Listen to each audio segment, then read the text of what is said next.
opinions expressed in the following program are not necessarily those of Shaw Cable Systems or of this station.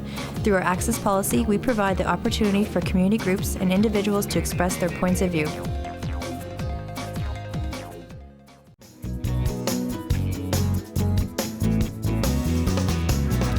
Watching another episode of Lit Happens, Saskatoon's showcase of the province's literary world. And I'm really excited about today's episode because we're really lucky to have Anthony Bidulka with us, who's going to talk about the Russell Quant mystery series that he writes and also maybe a couple other things. So welcome to the show, Anthony. Thanks, Wes. Good to see you. Good to see you. First of all, can we talk about your career change? Because you became a novelist at a sort of an interesting place in life where you were already established in another career that was completely different. Yes, yeah, absolutely. I was a chartered accountant for about a decade. Yeah. And was working in that career and heading towards partnership, but I was also heading towards one of those milestone ages. I was, 40 was sort of looming, and I thought, gosh, is this what I want to do for the rest of my life? And I really started thinking about maybe it's time to pursue a real passion. Yeah. And writing has always been something that I've wanted to do, wanted to try. And I thought if I don't do it now, it likely will never happen. Right. And I didn't want to be 85 years old, Going, sitting there if? being an accountant Yeah. and thinking like, oh, why didn't I try writing once? So I made the switch, and I did it really in a very dramatic fashion in some ways, where I left my job as a CA on a Friday. On a Monday, I was a full-time writer. Wow. I had, no thoughts of having a publisher or agent, anything. I'd never written a full-length book before. Yeah. But I wanted to give myself this opportunity in life, and fortunately, it turned out. Yeah, right. it turned out beautifully. Yeah. So, let's talk about the Russell Quant mystery series. I'm going to hold a couple of these up while we talk about them because Flight of the Aquavit, of course, was the first book in the series. Amuse-Bouche is the first book in the series. Was it? Oh, okay. Yeah. Okay. So, Amuse-Bouche came out in what year? 2003. Mm-hmm. Yeah. And what was that like for you? It was shocking. It was almost indescribable because it had, really hadn't been a long time since I started writing, as I just described. And I remember that day when the box of books arrived on the doorstep. And you always have this idea of what a book is going to look like and feel like, but when it's your book, it was absolutely amazing. It was to see your words on print, and then very shortly after to see it in bookstores all over, not only Saskatchewan and Canada, but the U.S. and all over the world too, and realizing that people other than your mother are reading this. It was fantastic. Yeah, it's quite a feeling, isn't it? I remember once you and I were having a glass of wine, and you were telling me this great story where you and your partner were driving around Los Angeles, and you saw they had made a display out of one of your books. Yes, actually, it was Flight of Aquavit. Yeah. And that really taught me one important thing about marketing for writing is covers are important. And sometimes people, judge a book by its cover. Oh, and I was in Los Angeles doing some appearances, and we were driving down the boulevard and next to this, and we were just sort of driving, and my head just kind of swiveled, and there was a bookstore, and it was full of that cover. And I think it wasn't necessarily that they knew the book or knew me yet, but the cover was bright, it was bold, and they thought it would really grab attention, which of course it did. It was really pretty amazing for this, Saskatchewan boy to be driving in Los Angeles for the first time and see his book plastered in a window. It was one of those great life experiences. Oh, totally. Now, that's one thing I think we need to touch on is the covers, but not only the cover so much as the titles of your books. They generally are a little fringe, they're a little out there. Can we elaborate on that? When I was writing the first one, Amuse-Bouche, and talking with my editor and publisher about what this title should be, and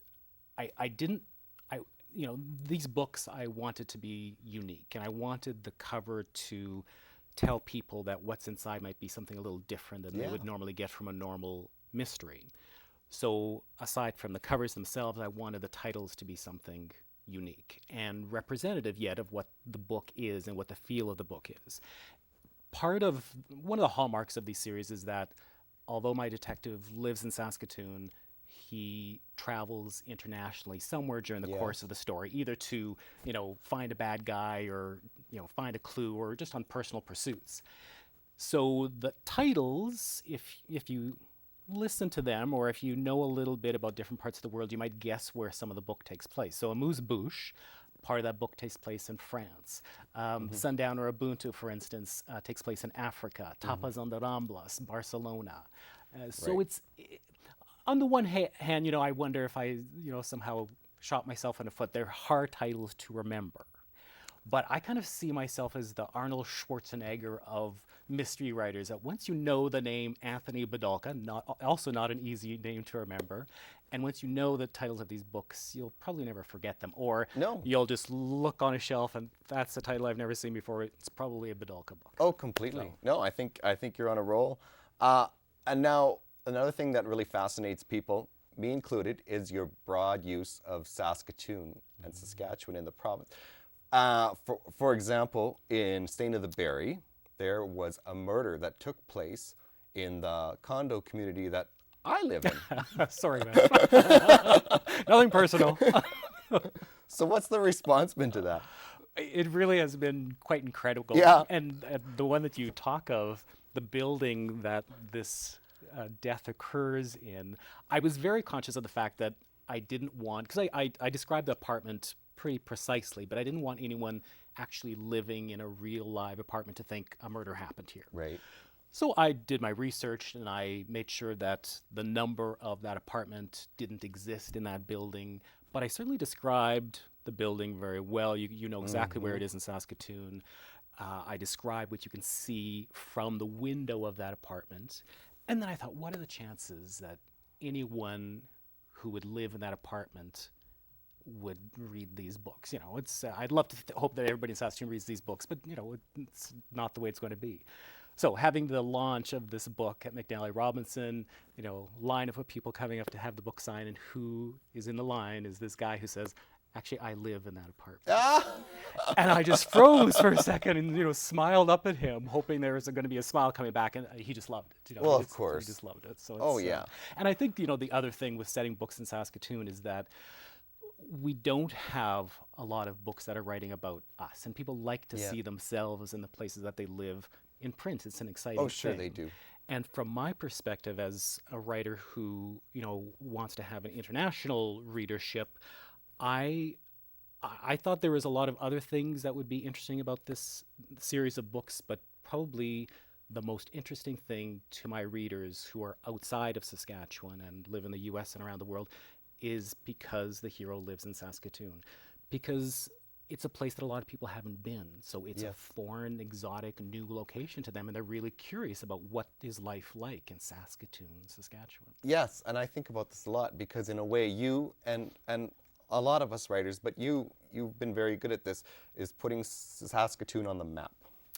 Yeah, I hope so. It's when I walk into a room of, let's say I did a tour of Texas, and when people kind of come in and say disparaging things about that I come from Saskatchewan or these books are set in Saskatoon, I don't take offense to that. I see that as an opportunity to educate people and to say, like, hey, here's this guy who has this great life and I'm writing about him, and that truly is what it's like. And it's I think the other interesting thing is that because Saskatoon has had periods when they've had big out migrations, you wouldn't believe the places I have been around the world with these books, and there's people from expats from Saskatoon in that audience who are very excited that there's someone there saying, here's a story that takes place in Saskatoon. Oh, totally. It's fun. That's totally exciting. Yeah.